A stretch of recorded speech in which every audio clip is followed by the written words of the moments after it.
après avoir parlé du meilleur club du monde, un peu plus tôt. Stade Rennais. Hein? Le Stade Rennais, du coup. Non. Manchester United, bien sûr. Si vous le voulez bien, on va parler du meilleur gardien de France. Et je ne parle pas de Mike Maignan. Je parle d'un certain Lucas Chevalier. On parle au Barça, ouais. Et oui, on apprend qu'il est sur les tablettes du Barça. On apprend que le Barça s'est renseigné sur lui. Il y a un prix qui commence à tourner. On parle de 40 millions d'euros. Est-ce que ça a été fixé par le LOSC? Est-ce que voilà, c'est un chiffre plus ou moins officiel? Alors, on parle de l'avenir aussi. On sait qu'en ce moment, Marc-André Ter Stegen est blessé. A priori, je pense qu'il est out pour un très bon moment. C'est peut-être pour toute la saison. Du coup, Bruce, est-ce que Lucas Chevalier, il t'a donné le sentiment d'être prêt pour un défi comme celui du Barça? Est-ce que pour toi, ça peut être un gardien pour eux? Bah, moi, je pense que ça pourrait être ouf. En tout Ouais. cas, j'en parlais avec les supporters barcelonais de Picardie, etc. Sur mon chat. Tout le monde était unanime à ce point-là Ouais. et tout le monde serait content, j'ai l'impression.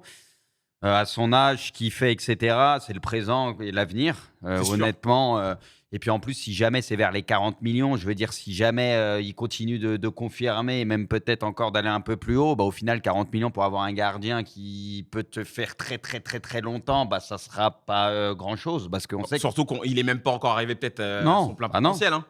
Et on sait que les gardiens, ça vaut une burne et c'est pas évident à trouver des très grands gardiens aujourd'hui. Soit ils sont déjà placés dans les grands clubs et voilà, ça court pas les rues. Donc je pense que ça peut être une très bonne chose et pour lui et pour le Barça, bien évidemment. Donc voilà, on voit les performances qu'il est capable d'aligner à chaque fois.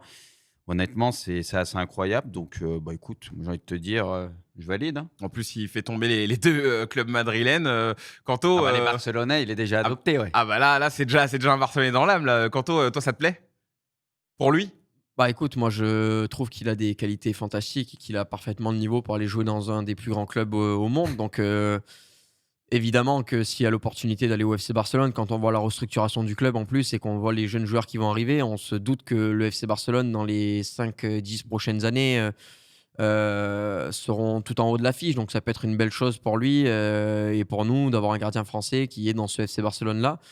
Donc non, c'est l'occasion, il est encore jeune, c'est l'occasion pour lui de saisir sa chance, de grandir également avec tous les jeunes qu'on cite depuis plusieurs semaines, les Casado, Koubarsi, Yamal, Firmin, etc. etc. Donc pour moi, ça serait un gros coup pour lui et puis un beau coup financier pour le LOSC aussi.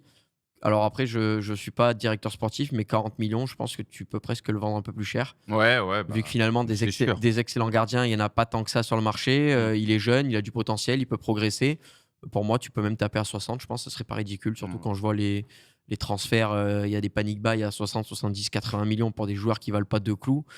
Donc moi, je pense que ouais, tu peux faire une belle affaire financière pour le LOSC. Une belle acquisition pour le Barça. Il y a Rizlen sur le chat qui dit avec quel argent celui des ventes des CD de Coldplay. Je pense que le Barça, ils trouveront un moyen, t'inquiète pas. Le Barça, il forme la moitié il forme la moitié de leur effectif au minimum, contrairement à beaucoup de clubs qui ont besoin d'envoyer des parpaings. Donc juste avec ça. Un message à faire passer là encore. Non mais. Si. Bah c'est la vérité. Ah bah voilà, vas-y, dis-nous. Ah regarde, ils forment des petits qui viennent mettre une danse au Real chez eux, par exemple. Tu vois, le Real, la formation comparée au Barça, c'est pas la même histoire. Donc voilà, il y a des clubs qui dépensent sans compter, et il y a des clubs qui sont capables de dépenser n'importe comment. Le Barça nous l'a montré ces derniers temps, mais aussi de former des cracks. Voilà. Et donc, tu as besoin d'un petit coup de retouche. Tu n'as pas besoin de dépenser 400 millions par an. Là, le Barça nous le prouve. On va tu sais quoi, je viens d'avoir une idée, Bruce, on va créer une séquence qu'on va appeler les termes. Voilà, c'est toi qui vas l'animer. Los Termos. C'est toi qui vas l'animer et tu vas nous balancer comme ça des petits freestyles. Franchement, ça va être pas mal. Bon, Scipio, je sais que tu valides Chevalier au Barça, je même pas. Non, franchement, je serais que tu valides. Content pour lui, ravi aussi. Il est grand temps en plus qu'il intègre l'équipe de France A parce que. Peut-être Didier le regardera un peu plus. J'espère. Ça pourrait être frustrant pour les supporters du LOSC de se dire bah tiens, il a besoin d'intérieur au Barça, mais non, franchement. En plus, même je suis d'accord avec vous, le prix de 40 millions, ça paraît presque une aubaine vu le marché des gardiens. Donc ouais, j'ai vraiment envie de le voir s'il peut franchir cette étape-là. Ouais.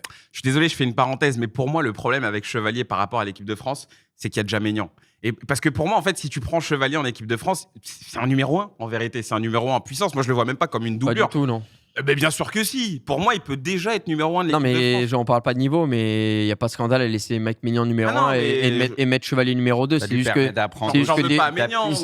Deschamps est bloqué avec son Alphonse Areola depuis des années et continue à le prendre alors que Chevalier aujourd'hui a des années-lumière du niveau d'Alphonse Areola. Et qui qu'en certes plus, est un ça lui bon gardien. permettrait d'apprendre aussi Mais bien petit à sûr. petit, en sachant que Maignan, t'es jamais à l'abri qu'il se pète pour une petite durée. Bah, bien sûr. Et Et voilà. dans ce cas-là, tu Et fais si quoi? Tu peux mets Areola compter ou sur Samba? un Chevalier avec la forme qu'il a. Bon. Ouais. Et dans ce cas-là, tu te retrouves à avoir derrière une compétition internationale avec Samba ou Areola parce que soi-disant, c'est les deux gardiens que tu as formés en numéro 2, en numéro 3. Ouais. Donc, c'est eux qui doivent prendre la potentielle relève. Non, mais ça, de toute façon, ça fait des années déjà que je proteste contre et que la gestion des gardiens par Didier Deschamps est absolument ridicule. Et Chevalier, à l'âge qu'il a amplement plus le que ça. niveau et la place pour être en équipe de France. Et comme l'a dit Bruce, le jour où Maignan se pète pour une compète internationale, on verra ce que ça donnera avec Areola dans les buts. Mais Parce que mais- lui, t'es jamais serein sur ça. Faut être Mais non, mais et ça s'est déjà fait, ça. Je crois qu'il y avait un gardien qui s'était blessé et un qui était même pas dans le groupe, mais il était arrivé et du coup, il avait direct été Et propulsé du numéro coup, ça 1. veut dire quoi? Ouais, Bah, moi, je trouve que c'est catastrophique. mais le justement, message c'est que ça, c'est que t'envoies, c'est je suis moche, d'accord c'est que avec c'est pas vous. bien. Ça veut dire qu'il y a C'est rien. qu'il serait capable de mettre Chevalier numéro 1 parce que Bah il est oui. meilleur que Samba et Areola, alors que les deux sont là depuis des années, tu vois. C'est ça qui est terrible. Après, on souhaite pas à ce que Maignan se blesse, hein, bien sûr.